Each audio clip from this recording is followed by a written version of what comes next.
যদি বলি Pedri is the new Messi of লা লিগা, আপনি কি আমার উপর ক্ষিপ্ত হবেন? আপনি কি আমার উপর রেগে যাবেন? কিংবা বলবেন এই ব্যক্তিটা পাগল হয়ে গেছে? কিন্তু বাস্তবতা ও স্ট্যাট তাই বলছে। একটা সময় ছিল মেসি লা লিগাতে বার্সেলোনাকে ক্যারি করত।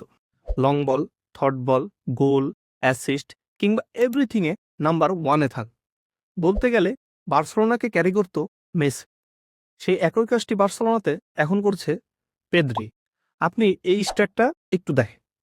পাস কিংবা কমপ্লিট পাস, শর্ট পাস কিংবা লং পাস, প্রোগ্রেসিভ পাস কিংবা কমপ্লিটেড পাস, থর্ড বল কিংবা অ্যাকশন, সকল কিছুতেই এক নম্বরে পেদ্রি। তো এই জন্যই আমি বলছিলাম Pedri is the new Messi of লা লিগা। হ্যাঁ, মেসির মতো 40-50টি গোল প্লাস 25টি অ্যাসিস্ট করার পরও এমন খেলাটা অসম্ভব। তাই তো সে মেসি। তবে হ্যাঁ, গোল ব্যতীত পেদ্রি সেই কাজটিই করছে মেসি আগে যখন বার্সেলোনাতে করত। তাই আমি বলছি except goal, Pedri is the new Messi of লা লিগা। আমার ভিডিওটি ভালো লাগলে আমাকে লাইক, ফলো করুন। ধন্যবাদ।